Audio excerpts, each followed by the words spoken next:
Critical patriot देखने वाले सब दोस्तों को खुशामदीद, स्वागत। आज मेरे साथ दिल्ली से शरीके गुफ्तगू हैं रोहित शर्मा जी।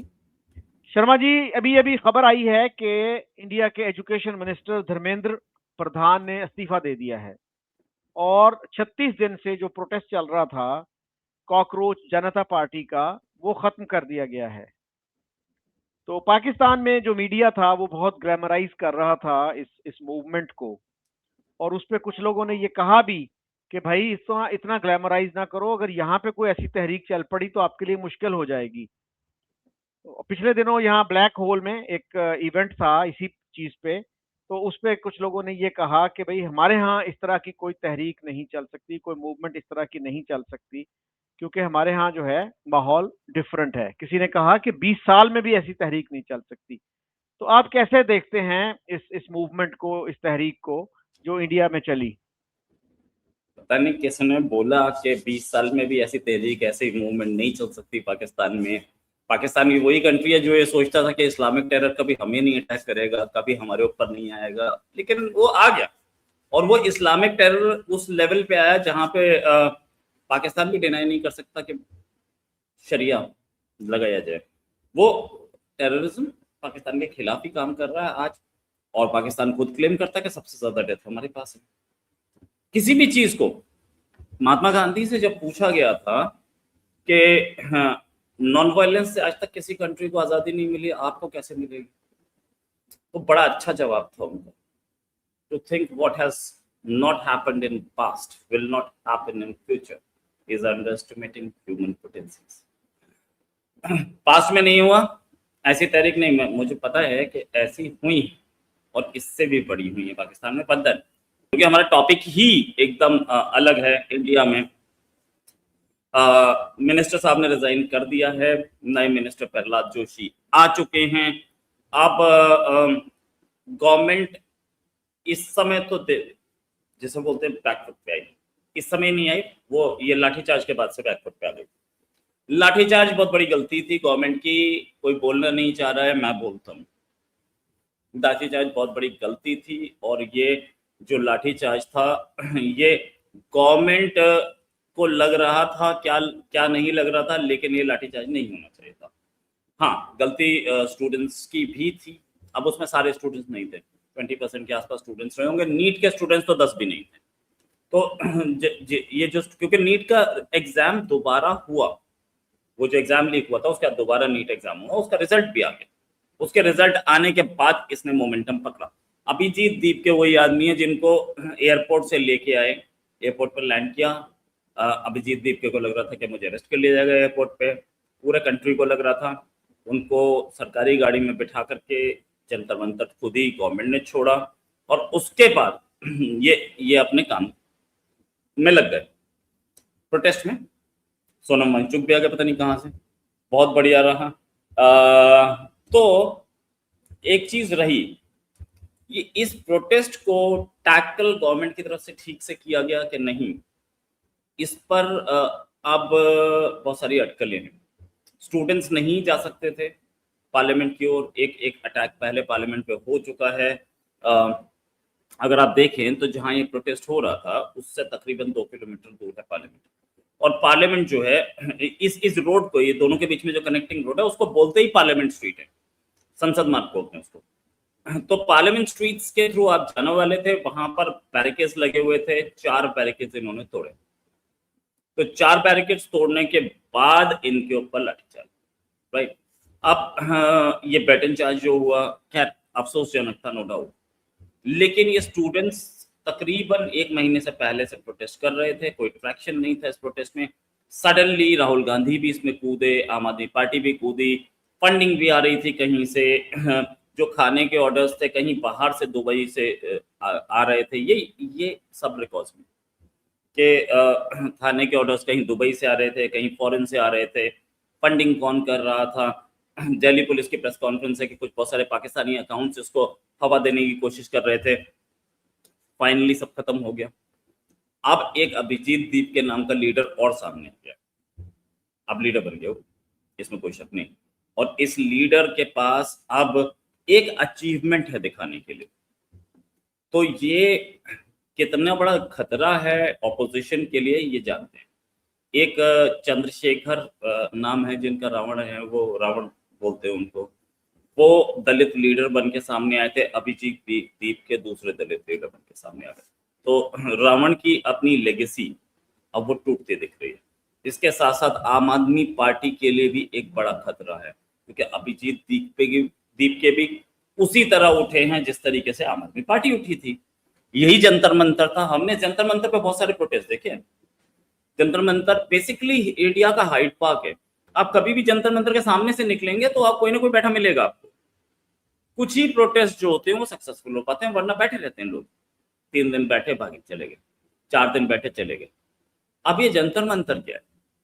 जंतर मंतर राजा जयसिंह ने बनाया, और उन्होंने, उस जमाने में घड़ियां नहीं होती थी, तो टाइम देखने के लिए सन डायल बनाया गया था। उसमें एक बॉल लटकी होती थी धागे से या चेन से, और जहां पे सन की परछाई पड़ी वो टाइम हो रहा है, वहां पे वो नंबरिंग है, आप देख सकते हैं कि टाइम क्या हो रहा है। अब बिल्कुल एग्जैक्ट टाइम दिखता है पूरे साल। मंथ भी देख सकते हैं आप उसमें, वो बहुत अच्छा कैलेंडर है। तो वो बिल्डिंग्स बनी हुई हैं छोटी छोटी, बोले तो एक नॉर्मल अगर घर की बताएं तो 3 कमरे 4 कमरे के बराबर एक बिल्डिंग बनी है, जो आपको बताती है कि टाइम क्या है। दूसरी बिल्डिंग है, तीसरी बिल्डिंग है, बहुत पुराना हिस्टोरिक है, मुगलों के जमाने का। कनॉट प्लेस से 100 मीटर दूर है। अगर आप जंतर मंतर से लेफ्ट हैंड साइड जाते हैं, if you facing Jantar Mantar के चौराहे पे खड़े, जंतर मंतर फेस कर रहे हैं, तो आप राइट हैंड साइड जाते हैं तो आप पार्लियामेंट पहुंच जाते हैं, लेफ्ट हैंड साइड जाते हैं तो आप कनॉट प्लेस पहुंच जाते हैं। दिल्ली का आइकॉनिक अंग्रेजों के जमाने का मार्केट है, वो बड़ा फेमस मार्केट है कनॉट प्लेस। आजकल उसका नाम राजीव चौक कर दिया गया। जंतर मंतर पे लोग कौन थे? जंतर मंतर पे पहुंचने वाले कौन थे? शबाना आजमी पहुंची। शबाना आजमी के साथ बहुत सारे स्टार्स और पहुंचे। मैं ये नहीं बोल रहा शबाना आजमी या दूसरे स्टार्स जो थे वो थे स्पॉन्सर्ड थे, नहीं। लेकिन कुछ स्टार्स ने ईमेल्स दिखाई हैं, कुछ स्टार्स ने ऑफर्स दिखाए हैं कि उनको बोला गया कि आपको फ्लाइट से लेके आएंगे दिल्ली, आपको 5 स्टार होटल में ठहराएंगे, और आपको सिर्फ प्रोटेस्ट पे पहुंचना है, दैट्स इट। लोग आए हैं, ठीक है। और कुछ स्टार्स जिन्होंने आने से मना किया, उन्होंने वो ईमेल डिस्क्लोज कर दिए। देन चलिए, प्रोटेस्ट तो था ही, नो डाउट अबाउट इट। कुछ स्टूडेंट्स भी थे, मेरे जान पहचान के भी कुछ स्टूडेंट्स थे वहां पे, जो मेरे को अपडेट्स दे रहे थे वहां के। और वहां पे जो खाना था वो कहाँ से आ रहा था? 10,000 लोगों के लिए खाना। आप अगर 10,000 लोगों के लिए खाना बोले, 100 रुपए का भी एक बंदे का खाना आ रहा है पूरे दिन का, तो 10 लाख रुपए आ गए पर डे का खर्चा, राइट। कॉकरोच जनता पार्टी, सोनम वांगचुक की वाइफ को बालों से पकड़ के खींचा गया, ऐसा भी सामने से क्लेम आया। ये आरोप, ये क्लेम सोनम वांगचुक की वाइफ ने कभी नहीं किया, बाकियों ने किया, राइट। सोनम वांगचुक जो आए थे वो, उनको उठा के गवर्नमेंट ले गई, उन्होंने गवर्नमेंट की बात मानी, उठा के हॉस्पिटल में एडमिट किया, कहीं डिटेंशन में नहीं, हॉस्पिटल में एडमिट किया। और उसके बाद उन्होंने सोनम वांगचुक ने गवर्नमेंट की बात मानी कि हाँ यार तुम सही बोल रहे हो, मैं तुम्हारी कुछ डिमांड्स पे और मैं इस पे कर लेंगे। पुलिस ने जो लाठीचार्ज किया, पुलिस वाले ज्यादा घायल हैं, स्टूडेंट्स कम घायल। इंजर्ड की बात कर रहा हूँ, डेथ कोई नहीं इसमें, ठीक है। पुलिस वाले ज्यादा इंजर्ड हैं, स्टूडेंट्स कम इंजर्ड, पहली चीज। दूसरी चीज, पुलिस ने जो लाठीचार्ज किया, हो सकता है कि वो हो एक गलत डिसीजन रहा हो, लेकिन जब आप 4 बैरिकेड तोड़ के आ रहे हैं तो पुलिस की ड्यूटी बनती है। पुलिस को वहां खड़ा इसीलिए किया गया है कि कोई आदमी बैरिकेड तोड़ के ना जाए। और उसके बाद पुलिस का लाठीचार्ज हुआ है, तो they are backed by the law, they are backed by everybody, they are backed by the government. तो पुलिस के ऊपर क्या कितने केस बनते हैं, चलो वो तो आगे होगा अभी, क्योंकि इनके कॉम्प्रोमाइज में ये भी है कि स्टूडेंट्स के खिलाफ कोई एक्शन नहीं होना चाहिए और पुलिस के खिलाफ कोई एक्शन नहीं होगा, ये भी पक्का है। तो जब स्टूडेंट्स के खिलाफ नहीं होता, पुलिस के खिलाफ क्यों? लेकिन ये कि पुलिस की कोई पर्सनल दुश्मनी तो थी नहीं, जितने भी पुलिस वाले वहां खड़े थे, किसी की किसी स्टूडेंट से या किसी पॉलिटिकल लीडर से पर्सनल दुश्मनी हो तो ठीक है, मैं मान लूंगा। पर्सनल दुश्मनी किसी की नहीं थी। ये लोग एक दूसरे को जानते भी नहीं थे, बहुत सारी पुलिस आई थी, ये लोग एक दूसरे को जानते भी नहीं थे, सब अपना ऑफिशियल काम कर रहे थे। स्टूडेंट्स ने जिनको मारा है वो पुलिस वाले थे, अपनी ऑफिशियल ड्यूटी कर रहे थे। स्टूडेंट्स पे ज्यादा बड़ा केस बनता है यहाँ, राइट। मैं स्टूडेंट्स पे किसी भी तरीके के केस के फेवर में नहीं हूँ। क्यों नहीं हूँ? क्योंकि स्टूडेंट्स का करियर खत्म हो जाएगा एक बार भी अगर वो बुक हो गए तो, और परहैप्स गवर्नमेंट भी अब कोई एक्शन नहीं लेने जा रही है उनके ऊपर। अभिजीत दीपके इस पूरे टेन्योर में कहाँ रहे? एक और आदमी सामने आया, उसने आके बोला ये तो पीछे जा रहा था, पीछे स्टेज के पीछे जा रहा था, ये खाना खा रहा था पीछे।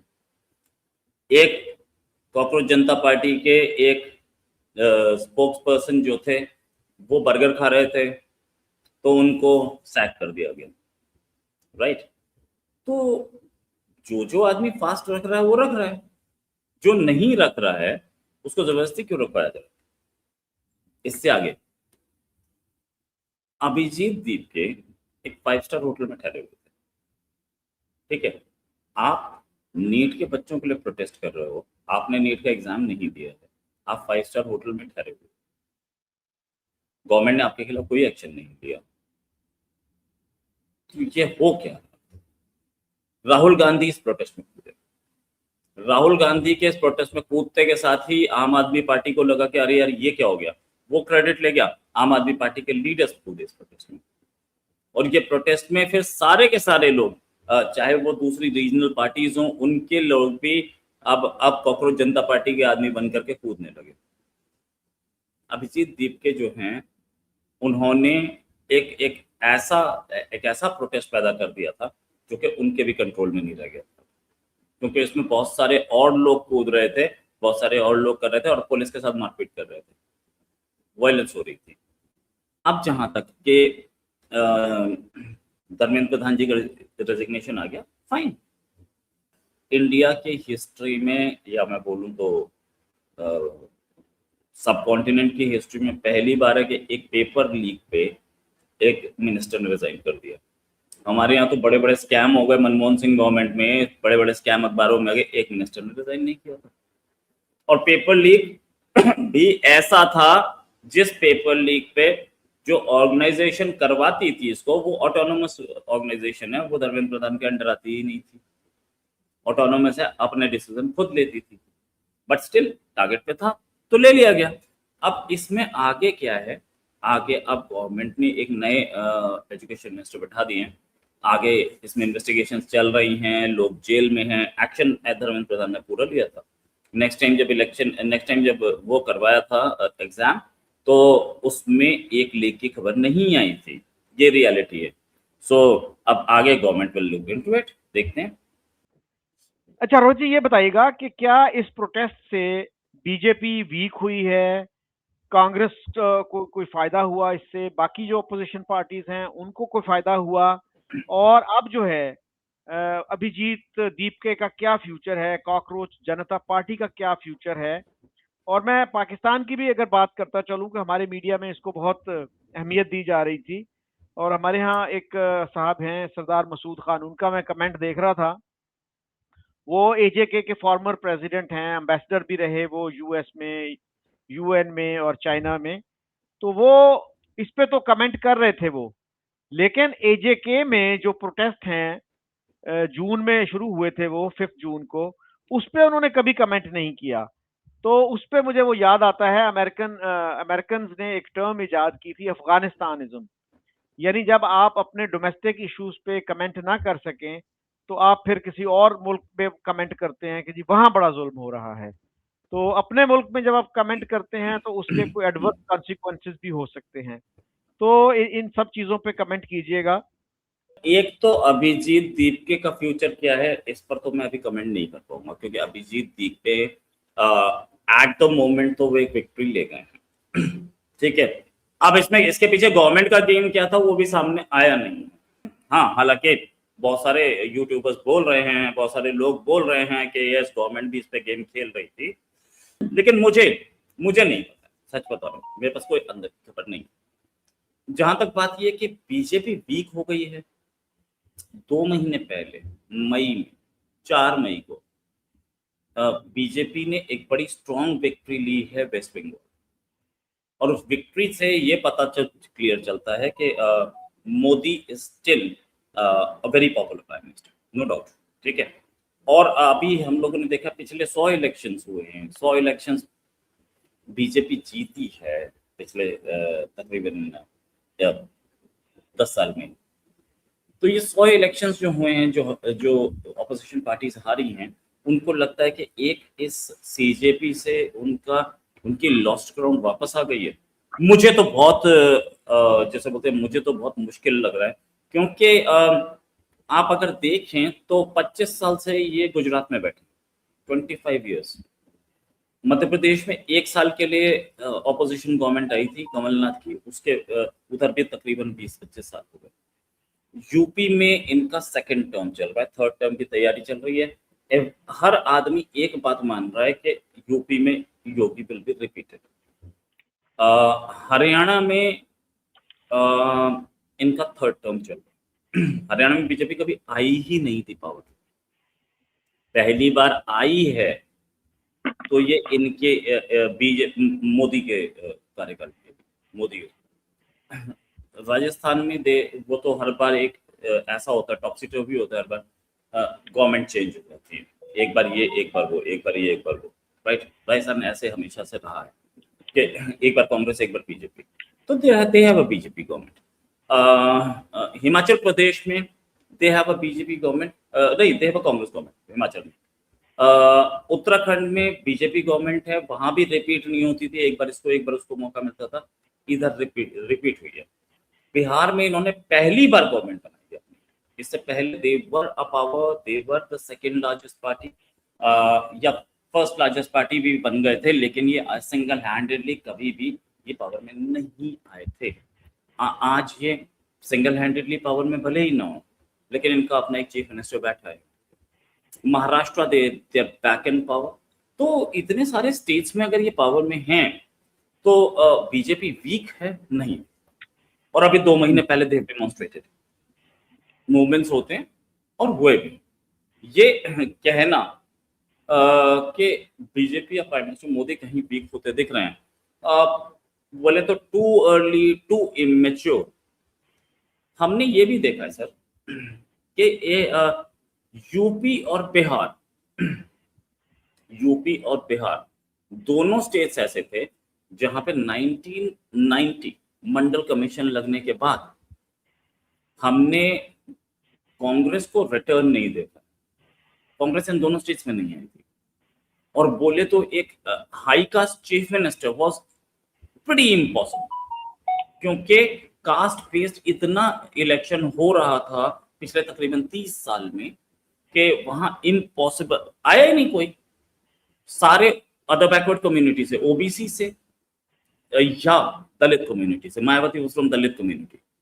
और स्टेबल गवर्नमेंट्स तो इन दोनों स्टेट्स में बड़ी मुश्किल से आ रही थी। अच्छा, बिहार में तो आ रही थी, लेकिन यूपी में तो नहीं आ रही थी, सारी कोलिशन गवर्नमेंट्स थी। इससे पहले जब योगी आए हैं, उससे पहले योगी के नाम पे इलेक्शन नहीं लड़ा गया था। पहली बार जब योगी आए चीफ मिनिस्टर के, उस समय मोदी के नाम पे लड़ा गया, और क्या ड्रामेटिक रिजल्ट्स थे कि फुल फ्लेजेड मेजॉरिटी आई। उससे पहले अखिलेश यादव की मेजॉरिटी थी, उससे पहले मायावती की मेजॉरिटी थी, नो डाउट। अब अगर बात करें तो कास्ट कन्फिगरेशन मोदी ने सारी तोड़ दी। जहां पर सिर्फ कास्ट के नाम पे वोट पड़ रही थी, आज मायावती कहाँ है, कोई दिख नहीं रही। मतलब बाइनोकुलर से भी नहीं दिख रही कि मायावती कहाँ है। मायावती was one person जो मैं आई एम अ ब्राह्मण, रोहित शर्मा इज अ ब्राह्मण, अगर मुझे खड़ा कर देती, बहुत पावरफुल लीडर है वो, मुझे खड़ा कर देती अपनी किसी भी कॉन्स्टिट्यूंसी से जहां पर उनका दलित वोट बैंक ज्यादा है, तो मैं जीत जाऊं, क्योंकि मायावती इतनी स्ट्रांगली कमांड करती थी अपने वोट बैंक को। प्राइम मिनिस्टर मोदी ने वो सारी चीजें खत्म कर दी, सारी कास्ट कॉन्फ़िगरेशन तोड़ दी। कुछ ऐसी सीट्स थी, Deoband Muslim majority constituency, BJP जीत रही है। प्राइम मिनिस्टर मोदी की फॉलोइंग इतनी सॉलिड है, ये देखने वाली बात है। तो बीजेपी वीक हो रही है, बहुत मुश्किल है। हाँ, जहां तक पाकिस्तान की बात है कि पाकिस्तान के जो लीडर्स बोल रहे हैं कि इस तरीके का कुछ पाकिस्तान में नहीं होगा, मैं कहता हूँ कि ना हो, ठीक है, लेकिन प्रोटेस्ट करना तो राइट है ना, तो प्रोटेस्ट भी हो सकते हैं। We have seen such protest in Pakistan. Pakistan में ऐसा प्रोटेस्ट एक लीड किया था जिसके बाद से हम आपके फॉर्मर प्राइम मिनिस्टर जेल में हैं। हाँ, उसके साथ साथ अभी हम जम्मू कश्मीर में क्या देख, पाकिस्तानी साइड ऑफ कश्मीर में क्या देख रहे हैं, वो भी सामने सब कुछ है। तो प्रोटेस्ट होंगे, और जो पीसफुल प्रोटेस्ट करे उसे अगर आप जेल में डाल देंगे 14 साल के लिए, तो फिर ऐसे प्रोटेस्ट नहीं होते हैं जनरली। फिर ऐसे प्रोटेस्ट नहीं होते हैं, फिर किस तरीके के प्रोटेस्ट होते हैं आप भी समझ सकते हैं। हाँ, फिर उस तरीके के प्रोटेस्ट होते हैं जो बीएलए करती है। तो अगर हमने भी इन लड़कों को, इन बच्चों को अगर हमने जेल में डाल दिया तो फिर आर्म्ड रिबेलियन सामने होता है। देन इंडिया इस तरीके की डेमोक्रेसी है, इट्स अ वास्ट कंट्री, बहुत बड़ा कंट्री। आपको बताऊं मैं, यूपी दिल्ली के बॉर्डर से शुरू होता है और सीधे वहां जाके बिहार बॉर्डर पर खत्म होता है। रात में आप ट्रेन में बैठे, अगले दिन सुबह तक यूपी चल रहा है। इतना बड़ा स्टेट, राइट, पॉपुलेशन उसकी पाकिस्तान से थोड़ी, इकोनॉमी उसकी पाकिस्तान से ज्यादा, राइट। इंडिया इतना बड़ा मैसिव कंट्री है कि इस मैसिव कंट्री में डेमोक्रेसी नहीं हो सकती, सीधी सी बात है। पाकिस्तान और इंडिया दोनों साथ इंडिपेंडेंट हुए थे ना। ऐसा क्या कारण है कि आपके, क्या रीजन है कि आपके कंट्री में 3 डिक्टेटर्स प्रेसिडेंट की पोजीशन ले चुके हैं आर्मी के लोग, इंडिया में एक नहीं ले पाया? इंडिया ने क्या अपने आर्मी चीफ्स को सैक नहीं किया है? मतलब स्टॉप शॉर्ट ऑफ सैकिंग, हमारे आर्मी चीफ थे, आजकल वो एक स्टेट के गवर्नर हैं, ठीक है, वो आर्मी चीफ साहब के तो डेट ऑफ बर्थ का मामला उठा दिया था कि आपकी एज क्या है, राइट। तो अब डेट ऑफ बर्थ क्या है, और उनके उन आर्मी चीफ साहब को स्पेसिफिकली रिजाइन नहीं, मतलब उनको थैंक यू कर दिया गया, उनकी डेट ऑफ बर्थ वो कुछ और बता रहे थे, राइट। तो जनरल सिंह जो थे, उनके साथ उनको गवर्नमेंट पसंद नहीं कर रही थी और उनको बहुत परेशान भी किया गया, गवर्नमेंट ने बहुत परेशान भी किया, लेकिन आर्मी चीफ टेक ओवर नहीं किया, फोर्सेस मूव हुई थी रात में। मैं आपको एक बड़ी सही बात बता रहा हूँ, जब general VK Singh army chief थे और गवर्नमेंट के साथ एज वाला मसला चल रहा था, सर्दी की रात थी, मथुरा यहाँ से तकरीबन 200 किलोमीटर दूर पड़ता है, मथुरा से बटालियन मूव हुई रात में, और बटालियन मूव होकर दिल्ली के बॉर्डर पे आके खड़ी हो गई, एलिट फोर्सेस मूव हुई, लेकिन टेक ओवर नहीं हुआ। गवर्नमेंट एकदम हरकत में आ गई थी, मनमोहन सिंह गवर्नमेंट थी, एकदम हरकत में आ गई थी। इमीडिएटली डीजीएमओ को बोला गया, डीजीएमओ बोला ये मूवमेंट तो मेरे हाथ में ही नहीं, मुझे पता ही नहीं है मूवमेंट क्या है। फिर उसके बाद वीके सिंह जी से पूछा गया कि भाई ये मूवमेंट कैसे हुई, तो वीके सिंह ने बोला मैं आर्मी चीफ हूँ, अपनी आर्मी मूव कर रहा हूँ, तुमसे पूछ के थोड़ी मूव करूंगा, मेरा मन करेगा कभी भी मूव करूंगा। दिल्ली के बॉर्डर पर खड़ी रही वो फोर्सेस, और उन फोर्सेस को बोला वापस जाइए, गए वो।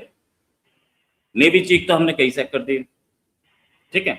तो आज तक आर्मी टेक ओवर नहीं हुआ और हो भी नहीं सकता है, डेमोक्रेसी इतनी सॉलिड है। अच्छा, इस डेमोक्रेसी को हिलाने की कोशिश भी की थी इंदिरा गांधी ने, इमरजेंसी लगाई, तकरीबन 1.5 साल के आसपास इमरजेंसी रही, 1.5 साल।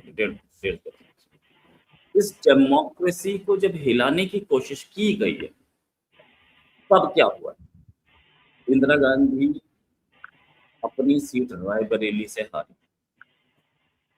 बहुत बुरी तरह से हारी, राइट। तो ये कोई भी अगर इस डेमोक्रेसी को हिलाने की कोशिश करेगा, इम्पॉसिबल है। ना वो लाल बहादुर शास्त्री हिला सकते थे, ना वो जवाहरलाल नेहरू हिला सकते थे, ना इंदिरा गांधी हिला पाई, ना मोदी हिला सकते। सीधी सी बात है, डेमोक्रेसी इंडिया की बहुत सॉलिड है, बहुत स्ट्रॉन्ग है और बेस्ड अपॉन प्रिंसिपल्स। तो ये चीज है, इंडिया में ऐसी चीज नहीं हो सकती। तो पाकिस्तान को ये समझना पड़ेगा भाई तुम्हारे अंदर इनहेरेंट फॉल्ट क्या है। इंडिया के अंदर तो आप देखें तो आर्मी टेक ओवर हो सकता है, आपके दिल्ली में कैंटोनमेंट है, दिल्ली में कैंटोनमेंट एरिया एक अलग कैंटोनमेंट बोर्ड है, बड़ा कैंटोनमेंट एरिया दिल्ली के हार्ट में। प्राइम मिनिस्टर के रेजिडेंस से मैं बोलूँ तो 5-6 किलोमीटर कैंटोनमेंट है, और प्राइम मिनिस्टर के ऑफिस से होगा 7-8 किलोमीटर, और एक ही रोड पे है सर। तो आगे जैसे अब कैंटोनमेंट खत्म होता है, एक जगह धौलाकुआं वो आती है, धौलाकुआं से एक वो डिप्लोमेटिक एनक्लेव के सामने से निकलती हुई सीधे प्रेसिडेंट हाउस पहुंचती है। बहुत लंबी रोड नहीं, मैं उस रोड से कई बार गया हूँ, ज्यादातर लोग गए होंगे उस धौलाकुआं वाली रोड से। तो धौलाकुआं क्रॉस के आर्मी नहीं करती है, बिल्कुल नहीं करती, ठीक है। धौलाकुआं इज द पॉइंट जहां से आगे आर्मी का कैंटोनमेंट शुरू होता है, उसके बाद फिर दिल्ली शुरू हो जाती है, नो डाउट। लेकिन नहीं होता ना, 111 ब्रिगेड तो पूरा घूम के अंदर घुस जाती है। तो दैट्स द थिंग, ये समझना पड़ेगा। एक्चुअली पाकिस्तान में मिसकंसेप्शंस हैं इंडिया के बारे में, और वो मिसकंसेप्शंस जो हैं आज से नहीं हैं, कई सालों से हैं। हम भी जब बचपन में स्टूडेंट्स थे तो हमें भी बहुत कुछ पता था कि मतलब मिसकंसेप्शंस हमारे पास भी बहुत थे। मैं पहली बार किसी पाकिस्तानी से बात की थी तो वो खालिद महमूद खालिद थे, डेली जंग में जॉब करते थे। तो उनका नंबर लिया मैंने, और नंबर लेके मैंने डायल किया। मैं एक न्यूज़ चैनल में जॉब करता था, डायल किया तो फिर मुझे मेरे बॉस ने बोला कि ये उसका मोबाइल नंबर है। आई वाज शॉक कि अरे पाकिस्तान में भी मोबाइल होते हैं, ठीक है। कुछ इस तरीके की इमेज होती है, एक इमेज बनाई जाती है। हमें लगता था पाकिस्तान बहुत अंडर डेवलप्ड कंट्री होगा, हमें लगता था कि पाकिस्तान में सिर्फ मुस्लिम सब टोपी लगा के घूमते होंगे। नो, कंट्रीज ऐसे नहीं चलते हैं बॉस, टू बी प्रिसाइज। हर थिंकिंग वाले होते हैं। मुझे बाद में पता चला कि खालिद महमूद खालिद ने बताया कि हम आपसे पहले से मोबाइल यूज कर रहे हैं, और वाकई में पाकिस्तान इंडिया से पहले से मोबाइल यूज कर रहा था, राइट। इंडिया में मोबाइल बाद में यूज शुरू हुआ क्योंकि इंडिया ने ओपन अप बाद में किया, बहुत सारी चीजें थी। तो ये समझना पड़ेगा। पाकिस्तानियों को ये लगता है कि नहीं नहीं, इंडिया में क्या है, जो हिंदुत्व वाले गुंडे हैं, आरएसएस वाले जो हैं, वो रिवॉल्वर जेब में रख के घूमते हैं, और जो मुसलमान दिखता है सीधे गोली मार देते हैं। ये जनरल थिंकिंग है पाकिस्तान में। भाई ये समझने की बात है कि इतने सारे करोड़ों मुसलमान, पाकिस्तान से ज्यादा मुसलमान इंडिया में रह रहे हैं, वो कैसे रह रहे हैं? उनको आवाज लगाने के लिए ये पॉलिटिक्स हो सकती है कि भाई मुसलमान को कभी अपना हक नहीं मिला, one sentence and very powerful sentence. लेकिन ये सेंटेंस आता कब है? जब मुझे मिनिस्टर बनना है तब मैं आवाज मारूंगा, ताकि मेरे चीफ को ये लगे कि यार मुस्लिम वोट बैंक मुझसे अलग हो जाएगा। और हाँ, उसके बाद फिर क्या होगा? फिर मैं नेक्स्ट इलेक्शन नहीं जीत पाऊंगा, तो ये मुसलमान जो है ना, इसको मिनिस्ट्री मिले। मोदी के टेन्योर में क्यों ये आवाजें नहीं लग रही कि मुसलमान को कभी हक नहीं मिला? इसलिए नहीं लग रही कि मोदी के पास मुसलमान ही नहीं है, तो वो आवाज कैसे मारेगा? अगर मोदी की गवर्नमेंट में या मोदी का एक भी मुस्लिम एमपी होता तो वो बोलता जरूर कि मुसलमान को हक नहीं मिल रहा, क्योंकि उसे मिनिस्टर बनना था। ये हो रहा, ये दिस वाज हैपनिंग। हमने कभी नहीं देखा एक मुसलमान लड़के का आईआईटी में exam, Indian Institute of Technology में, या Indian IIM, to precise, world के बेस्ट इंस्टीट्यूट में आईआईएम अहमदाबाद आता है। आईआईएम अहमदाबाद में उसका एग्जाम पास हो गया है, तो उसको कभी उसको लिया नहीं गया, या उसको वहां पे पढ़ने की परमिशन नहीं मिली। ऐसा कभी नहीं देखा, हो ही नहीं सकता। मैं किसी एक पाकिस्तानी मुस्लिम से बात कर रहा था, वो मैडम थी, वो मैडम बोल रही थी कि मैं उसके फादर शायद डिप्लोमेट रहे होंगे, तो बोली मैं वहां पर पढ़ती थी, और वहां पर स्कूल में क्या होता था कि सुबह सुबह प्रेयर्स के लिए लाइन लगती थी, मुस्लिम्स एक साइड हुआ करते थे, हिंदू एक साइड होते थे। और मैं सडनली आई वाज शॉक्ड कि यार ऐसा तो पूरे कंट्री में कहीं हो ही नहीं सकता। तो ये नैरेटिव कहाँ से आता है? मुझे इंडिया में एक जगह दिखा दो जहां पर स्टूडेंट्स रिलीजन या कास्ट के बेसिस पे अलग अलग लाइन लग रही हो। Impossible, right. स्कूल अगले दिन बंद हो जाएगा। लेकिन ये नैरेटिव आ रहा है ना, ये पाकिस्तान में बताया जा रहा है ना कि ऐसा हो रहा है। कुछ लोग जो ये अच्छा, जो इंडिया में कभी रह के चले गए हैं, फादर डिप्लोमेट थे या जो था, या वैसे भी कभी आए, तो वो जाके जो बोलेंगे उसको ऑथेंटिसिटी मिलेगी। तो ऐसी बातें फैलाई जाती हैं। आप इंडिया के नॉर्मल देखिए, being a student of history, आपको बेसिकली हिस्ट्री के स्टूडेंट का ज्यादा जोर उस चीज पे होता है जहां पर पेंटिंग किसी मार्केट की बनी हुई है, जहां पर पेंटिंग किसी प्रोग्राम की बनी हुई है, डांस परफॉर्मेंस की बनी हुई है, या बोले तो किसी कोई एक बहुत बड़ी फंक्शन हो रहा है उसकी बनी हुई है। क्यों? अगर कोई मार्केट डिपेक्ट कर रहा है, कोई मार्केट दिखा रहा है, तो उसमें वो कभी भी आर्टिस्टिक एंगल नहीं लेगा। आर्टिस्ट में तो है तो आर्टिस्टिक, लेकिन वो कुछ स्पेसिफिकली नहीं दिखाएगा कि हाँ मेरे पास मोबाइल था, ये था, या मैं इंडियन सोसाइटी में बहुत सारी चीजें दिखाई गई हैं। एक आदमी ये भी दिखाया गया जी, एक आदमी है वो भगवान के पैरों में बैठा है, ठीक है, वो अलग पेंटिंग्स हैं। लेकिन मार्केट की पेंटिंग में ऐसा नहीं दिखेगा। मार्केट पेंटिंग में हर चीज रियलिस्टिक होगी। मैं कहता हूँ आप नॉर्मल यूट्यूब वीडियोस देखिए ना, जहाँ पे इंडियन स्कूल दिखाया होगा वहां दिखा दीजिए मुझे। तो फैक्ट इज के ये अब आपने उसका ब्लैक होल का जिक्र किया, नाम ही ब्लैक होल है भाई साहब का प्रोग्राम का। तो ब्लैक होल में मैंने भी ब्लैक होल को देखा है। ब्लैक होल में जितने भी आते हैं लोग, ज्यादातर लोग जो होते हैं वो अपनी ही ऑडियंस को केटर करते हैं, ये बता के कि भाई हम जो हैं हम वी आर इंटेलेक्चुअल्स, और वो जो बताते हैं वो लोग उसको जिसे बोलते सीधे सीधे मान लेते हैं कि यस ऐसा इंडिया में होगा।